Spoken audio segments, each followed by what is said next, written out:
Hi hello ನಮಸ್ತೆ, ಹೇಗಿದ್ದೀರಾ ಎಲ್ಲರೂ? ಹೋಪ್ ಚೆನ್ನಾಗಿದ್ದೀರಾ ಅಂತ ಭಾವಿಸ್ತಾ ಇವತ್ತಿನ ವಿಡಿಯೋ ಸ್ಟಾರ್ಟ್ ಮಾಡೋಣ.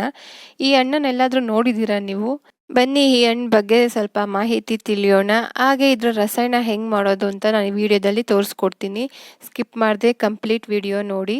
ಬೇಸಿಗೆ ಸ್ಟಾರ್ಟ್ ಆಗಿದೆ ಆಲ್ರೆಡಿ. ಇವಾಗ ನಾವು ದೇಹನ ತಂಪಾಗಿಡೋಕೆ ಈ ಹಣ್ಣು ಸಹಾಯ ಮಾಡುತ್ತೆ. ಬೇಸಿಗೆಯಲ್ಲಿ ದಾಹ ತಣಿಸುವ ಯಾವುದೇ ಹಣ್ಣಿನ ರಸ ಅಥವಾ ತಂಪು ಪಾನೀಯಗಳಿಗೆ ಸಾಟಿಯಾಗಿ ನಿಲ್ಲಬಲ್ಲದು ಈ ದೇಸಿ ಹಣ್ಣು.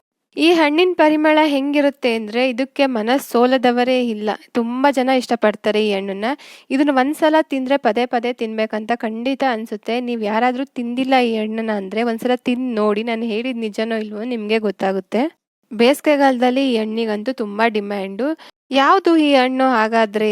ತುಂಬ ಜನಕ್ಕೆ ಗೊತ್ತಿಲ್ಲ ಈ ಹಣ್ಣು. ಇದ್ರ ನೇಮ್ ಏನಂದರೆ ಕೆಕ್ಕರಿಕೆ ಹಣ್ಣು ಅಂತ ನಮ್ಮ ಸೈಡ್ ಕರೀತಾರೆ. ನಿಮಗೆ ಗೊತ್ತಿದ್ರೆ ನಿಮ್ಮ ಸೈಡ್ ಏನು ಕರೀತಾರೆ ಅಂತ ನನಗೆ ಕಮೆಂಟ್ ಹಾಕಿ. ಈ ಬಿರಿದ ಹಣ್ಣಿನ ತಿರುಳಿಗೆ ಬೆಲ್ಲ ಮತ್ತು ಕಾಯಿ ಸೇರಿಸ್ಕೊಂಡು ಸವಿಯೋದು ವಾಡಿಕೆ. ಇದನ್ನ ರಸಾಯನ ಅಂತಲೂ ಅಂತಾರೆ. ಬನ್ನಿ ಇವಾಗ ಹೇಗೆ ಮಾಡೋದಂತ ನಾನು ಈ ವಿಡಿಯೋದಲ್ಲಿ ತೋರಿಸ್ಕೊಡ್ತೀನಿ.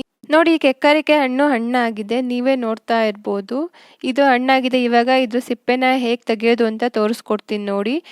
ಈ ಥರ ಸಿಪ್ಪೆನ ಕಂಪ್ಲೀಟಾಗಿ ರಿಮೂವ್ ಮಾಡಬೇಕು. ಅದು ಹಣ್ಣಾಗಿದ್ರೆ ಅದಾರಕ್ಕೆ ಅದೇ ಬರುತ್ತೆ, ನೋಡ್ತಾ ಇರ್ಬೋದು. ಸುಮ್ಮನೆ ಹಿಂಗಂದ್ರೆ ಸಾಕು, ಅದಾರಕ್ಕೆ ಅದೇ ಬರುತ್ತೆ. ಆ ಸಿಪ್ಪೆ ಎಲ್ಲ ಮೇಲ್ಗಡೆದೆಲ್ಲ ತೆಗಿಬೇಕು. ಒಳಗಡೆ ಇರೋವಂಥದ್ದು ನಾವು ತಿನ್ನೋವಂಥದ್ದು. ನೋಡಿ, ಈ ಥರ ಕಂಪ್ಲೀಟಾಗಿ ಮೇಲ್ಗಡೆ ಇರೋ ಸಿಪ್ಪೆನ ತಕ್ಕೊಳ್ಳಿ. ಈ ಥರ ಕೈ ಸಹಾಯದಿಂದಲೇ ತೆಗಿಬೋದು, ನೋಡ್ತಾ ಇರ್ಬೋದು ನೀವು. ಕೈಯಲ್ಲೇ ತೆಗಿಬೋದು. ಇದು ಹಣ್ಣಾಗಿದ್ರೆ ಹಾಗೆ ಬರುತ್ತೆ. ಕಾಯಿದ್ರೆ 1 ದಿನ ಅಥವಾ 2 ದಿನ ಹಾಗೆ ಇಟ್ಟರೆ ಅದಕ್ಕೆ ಹಣ್ಣಾಗುತ್ತೆ.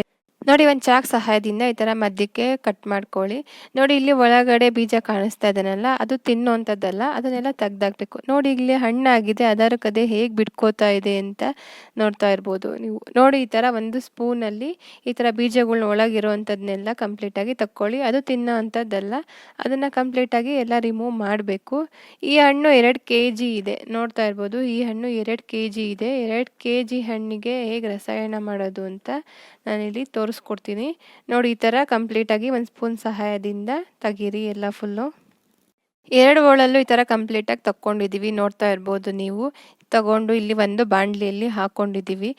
ಕಲ್ಸೋಕ್ಕೆ ಈಸಿ ಆಗುತ್ತೆ ಅಂತ ಒಂದು ಬಾಣಲಿ ತೊಗೊಂಡಿದ್ದೀವಿ. ನೋಡಿ, ಇದನ್ನು ಈ ಥರ ಸಣ್ಣ ಸಣ್ಣದಾಗಿ ಹೆಚ್ಚಬೇಕು. ಈ ಥರ ಕಂಪ್ಲೀಟ್ ಅಲ್ಲಿರೋದಷ್ಟು ನಾವು ಈ ಥರ ಚಾಕ ಸಹಾಯದಿಂದ ನೋಡ್ತಾ ಇರ್ಬೋದು. ಈ ಕಂಪ್ಲೀಟಾಗಿ ಈ ಥರ ಚಿಕ್ಕ ಚಿಕ್ಕದಾಗಿ ಹೆಚ್ಚಬೋದು. ನೋಡಿ, ಈ ಥರ ಕಂಪ್ಲೀಟಾಗಿ ಅಲ್ಲಿರೋಷ್ಟು ಹೆಚ್ಚಿದ್ದಾದಮೇಲೆ ನಾವಿಲ್ಲಿ ಬೆಲ್ಲ ತೊಗೊಂಡಿದ್ದೀನಿ. ಇಲ್ಲಿ 2 kg ಹಣ್ಣಿಗೆ ನಾನು ಅರ್ಧ kg ಬೆಲ್ಲ ತೊಗೊಂಡಿದ್ದೀನಿ. ಸ್ವಲ್ಪ ಕಾಯಿ ತುರಿ ತೊಗೊಂಡಿದ್ದೀನಿ, ನೋಡ್ತಾ ಇರ್ಬೋದು. ಇವಾಗ ಈ ಬಾಣಲಿ ಇದೆನಲ್ಲ, ಇವಾಗ ಕೆಕ್ಕರಿಕೆ ಹಣ್ಣಿತ್ತಲ್ಲ, ಅದಕ್ಕೆ ಇವಾಗ ಕಾಯಿ ತುರಿ ಹಾಕೋತಾ ಇದ್ದೀನಿ. ತುರಿದಿರೋ ಕಾಯಿನ ಇದಕ್ಕೆ ಹಾಕ್ಕೊಂಡು ಮತ್ತೆ ಇವಾಗ ಬೆಲ್ಲ ನಾವು ಸ್ಮ್ಯಾಶ್ ಮಾಡಿ ಇಟ್ಕೊಂಡಿದ್ದೀವಲ್ಲ, ಅರ್ಧ kg ಬೆಲ್ಲನ ಹಾಕೊತಾ ಇದ್ದೀವಿ. ನಿಮಗೆ ಬೆಲ್ಲ ಸ್ವಲ್ಪ ಕಡಿಮೆ ಬೇಕಂದರೆ ಕಡಿಮೆ ಹಾಕೋಬೋದು, ಸ್ವೀಟ್ ಜಾಸ್ತಿ ತಿನ್ನೋರಾದರೆ ಜಾಸ್ತಿ ಹಾಕೋಬೋದು. ನಿಮಗೆ ಟೇಸ್ಟ್ ನೋಡ್ಬಿಟ್ಟು ಹಾಕ್ಕೊಳ್ಳಿ. ನೋಡಿ, ಈ ಥರ ಕಂಪ್ಲೀಟಾಗಿ ಕಲಿಸ್ತಾ ಇರಬೇಕು. ಈ ಥರ ಕಂಪ್ಲೀಟಾಗಿ ಅದು ಜಾಸ್ತಿ ಹೊತ್ತು ಬಿಡಲೂಬಾರ್ದು, ಕಲಸಿ ನೀರು ಹೊಡಿಯುತ್ತೆ. ನೋಡಿದ್ರಲ್ಲ ಕೆಕ್ಕರಿಕೆ ಹಣ್ಣಿನ ರಸನ ಹೇಗೆ ಮಾಡೋದು ಅಂತ. ನೋಡಿ, ಇಷ್ಟೇ ಸುಲಭ. ಇದೆಲ್ಲ ಹಾಕಿ ಕಲಸಿ ತಿಂತಾ ಇದ್ದರೆ ತಿಂದವ್ರಿಗೆ ಗೊತ್ತು ಆ ರುಚಿ ಏನು ಅಂತ. ನೋಡಿ, ಈ ಥರ ಕಂಪ್ಲೀಟಾಗಿ ಕಲಸಿದ್ರೆ ಮುಗೀತು, ಇನ್ನೇನು ಇಲ್ಲ, ಇಷ್ಟೇ ಹಾಕುವಂಥದ್ದು. ನೋಡಿ, ಸ್ವಲ್ಪ ಕಲಿಸ್ತಾನೆ ಸ್ವಲ್ಪ ನೀರು ಹೊಡಿತಾ ಇದೆ, ನೋಡ್ತಾ ಇರ್ಬೋದು ನೀವು. ನೋಡಿ, ಸ್ವಲ್ಪ ಕಲಿಸ್ದಂಗೆ ನೀರು ಹೊಡಿಯುತ್ತೆ. ಸ್ವಲ್ಪ ಒಂದು 5 ಮಿನಿಟ್ಸ್ ಬಿಟ್ಟರೆ ಸಾಕು, ಫುಲ್ ಎಲ್ಲ ನೀರಾಗಿರುತ್ತೆ, ಹಣ್ಣೆ ಕರಗ್ಬಿಡುತ್ತೆ. ನೋಡಿ, ಇಲ್ಲಿ ಯಾವ ಥರ ಕರಗಿದೆ ಅಂತ, ಈ ರೀತಿ ಕರಗ್ಬಿಡುತ್ತೆ. ಅದು ಅಷ್ಟು ಚೆನ್ನಾಗಿರುತ್ತೆ ಟೇಸ್ಟು ತಿನ್ನೋಕೆ. ಯಾರು ತಿಂದಿಲ್ಲ ಅಂದರೆ ಒಂದ್ಸಲ ಟ್ರೈ ಮಾಡಿ. ಕೆಕ್ಕರಿಕೆ ಹಣ್ಣಿನ ರಸಾಯನ ಇಷ್ಟ ಆಗಿದ್ರೆ ಲೈಕ್ ಮಾಡಿ, ಶೇರ್ ಮಾಡಿ.